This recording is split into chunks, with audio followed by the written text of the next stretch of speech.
Kad spēlēt sāk Kazdāngas pūtēju orķestris, pat nezinātājiem ir skaidrs, ka svētki ir sākušies.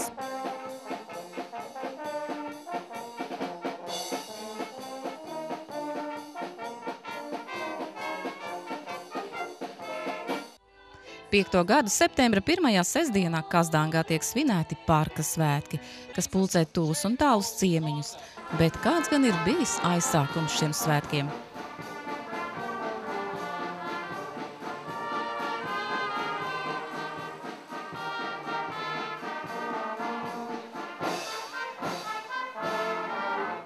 Toreiz 5 gadus atpakaļ tas bija Eiropas kultūras mantojuma dienas, un tā gada tēma bija vēsturiskie parki un dārzi. Par cik mums ir vislielākais parks, viens no lielākiem parkiem Latvijā, tad arī nāca mums ierosinājums, ka šie svētki varētu notikt šeit, Kazdāngā.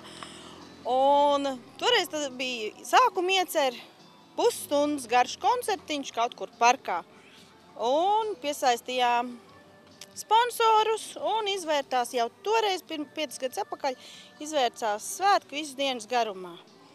Bet nu jau svētki ir auguši, ir jau lielāks tirgus, daudz dažādas aktivitātes. Parka svētku programma šogad jau plaša. Tā aizsākas jau krietnā priekšpusdienā.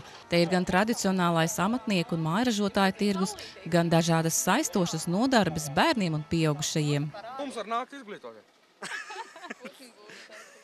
Tu būrīši, kurais tad jau šis ir? Mums daudz viss mājā, mums jau piešāvušies. Pirmais? Man pirmais, skolotājiem kāds 101. Jūs ar tādu īpašu izdomu tur laikam taisat to Mēs tagad siltinām viņu. Vai siltāks? Vai siltāks putniņiem? Kā jūs vispār ir svētku sajūta šodien? Vēlāk būs, ka būrīts būs gatavs. Vakarā jau būs. Bet tagad jāpastrādā. Tagad vēl darba diena turpināt. Tev jau garūs. Tagad nav laika runāt, mēs taču strādājam. Šogad pirmoreiz svētku ietvaros tiek organizēts arī Aizputes mākslas skolas plenērs. Mēs piedalāmies ar seju apleznošanu, saucamo bodartu. Un tad ir svētku dalībniekiem iespēja izmēģināt koku apstrādē, un konkrēti tas ir koku virpošanā.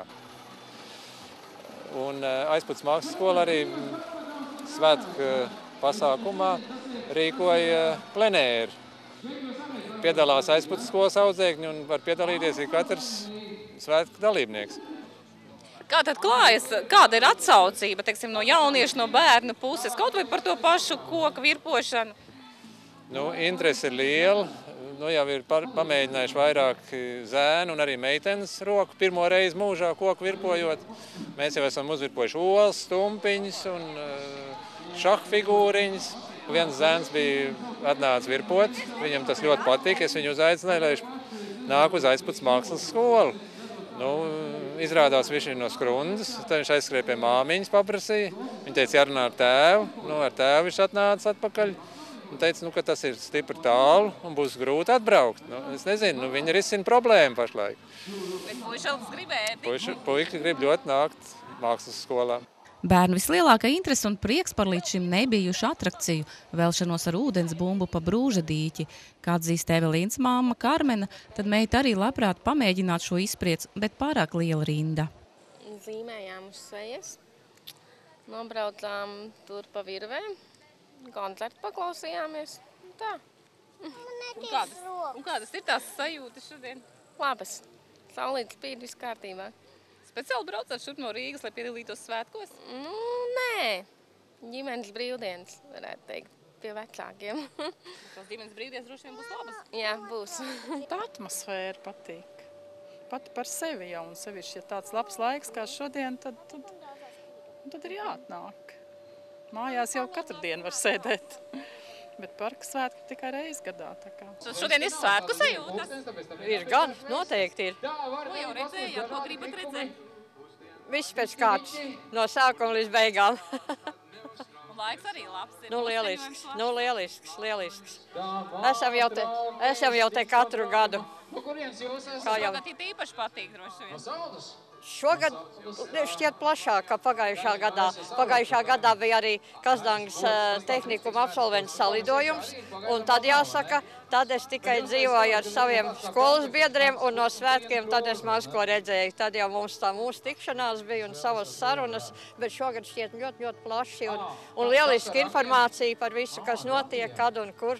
Kā jau ierasts, Kazdangas parka svētki nav iedomājami bez barona Mantēfeļa dārgumu meklēšanas. Mantēfeļa dārgumus mēs meklējam 4. gadu. 1. gadu nemeklējām, bet šai aktivitātē arī katru gadu dalībnieku skaits pieaug. Jo pilnīgi katrs Mantēfeļa dārgumu meklētājs ir ieguvējs, jo kaut ko atrod. Bet vai tie ir īstie Mantēfeļa dārgumi? Kas to lai zina? Ir jau arī vesels pastāsts par tiem Mantēfeļa dārgumiem. Viņi patiešām te atrodas tajā parkā? Tā runā, ka esot 6 muciņas ar zeltu kaut kur parkā, kurā vietā, tāpēc mēs meklējam. Barona apslēpto dārgumu meklēšanā šogad piedalās 18 komandas, kopumā 86 dalībnieki. Kas ir jūsu komandā?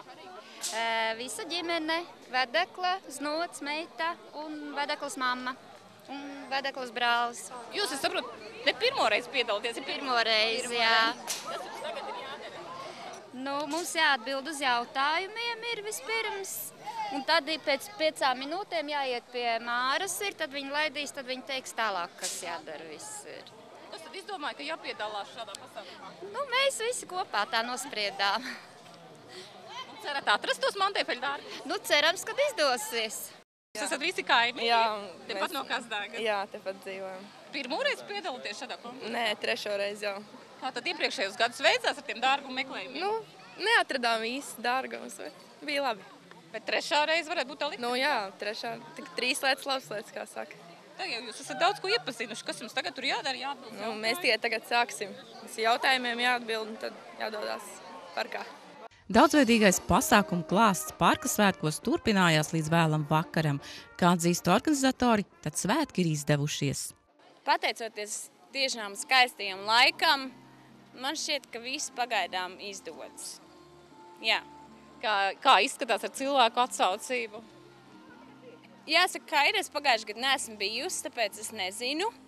Bet man liekas, ka ir pietiekoši, ņemot vērā to, ka mēs esam Kazdangā, un tomēr Kazdangā jau tik daudz iedzīvotāji nedzīvo. Var redzēt, ka te ir sabraukuši gan no, var sakot, no visas apkārtnes cilvēku, un tas tā patīkam, ka mēs varam tā visi sapulcēties vienā dienā visi kopā un būt svētkos.